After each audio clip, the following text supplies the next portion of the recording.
Well, hello, students, and this is our first play study, and maybe this first time you've ever looked at a script. So I just wanted to kind of go over a little bit, not the play performance so much, although I do want to say this is the play performance that you're supposed to discuss. And you'll have every couple of weeks you'll have a play or parts of a play that you'll be asked to watch and then have conversations about. Okay. So this one is here, and it's not very long, and hopefully by now you've watched it. But you see that it's staged by particular people at a particular time with a particular style of costuming and set, and that's what you'll be discussing.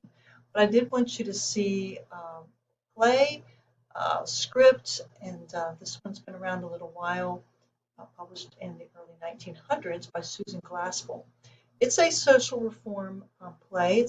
It's theater as art, not meant so much for entertaining as it is for getting a message across to challenge the values. And the values at that time were not very high for women. Uh, they still didn't have the right to vote. They couldn't hold jobs in many places or very limited opportunities there. And so she was speaking into that and challenging those things at that time. When you look at a script, you see the playwright is what we call the name of the person who wrote it, the name of the play, and then you get a list of characters in the cast. So you have 5 people in your cast of characters: Sheriff Peters, his wife Mrs. Peters, Mr. Hale and his wife Mrs. Hale, and the county attorney Henderson. Uh, those are, can be done. It says traditionally, like it'll say that Sheriff and Hale are men in middle life. The county attorney is a young man, but you'll see in the play that we can make some contemporary adjustments. We can have the county attorney played by a female if the person believes that that advances still the theme and is not contradictory.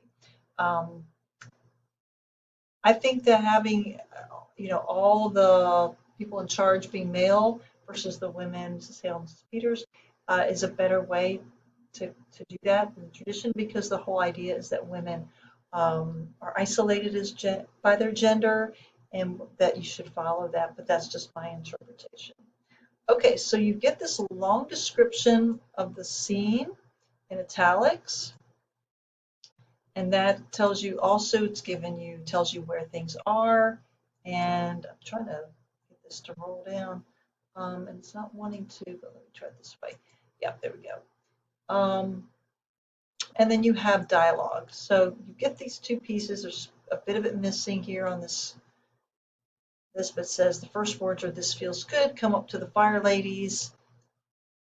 And then you can follow along. So if there's a part of this is helpful to have in hand, or you can print it if you like, while you watch the production, maybe on your phone, and have this up, because sometimes the audio isn't always really good on these recordings, and if you miss something or wait, they just said something I think is important, you can always pause it, go back to the script, and find that piece of information.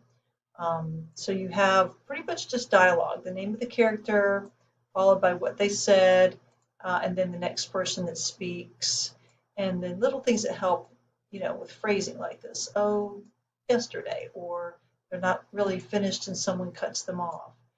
If there's important movement, then it is written in. Other than that, that means all the other movement by the characters was decided upon largely by the director, who sees, we'll talk about the role of the director in a few weeks, can see the scene picture, like what the audience is going to see, and help with that. But sometimes there is movement that's very important that the playwright has actually written in, and sometimes even like this action pointing to it, which particular door, even a facial reaction, his face twitches, are things that the playwright has written in, and that they're meant to be followed. Okay, so you just see it's mostly dialogue with some what we call stage directions. It's very important to note when the some of the characters leave the room. That's a little bit harder to always visualize by reading a script. but you'll see that when you are watching the film, the recording here of it. Okay, that's really all I wanted to do was kind of walk you through how do you look at a script, interpret a script, and use it as a tool to go along with your viewing of a particular video recorded performance.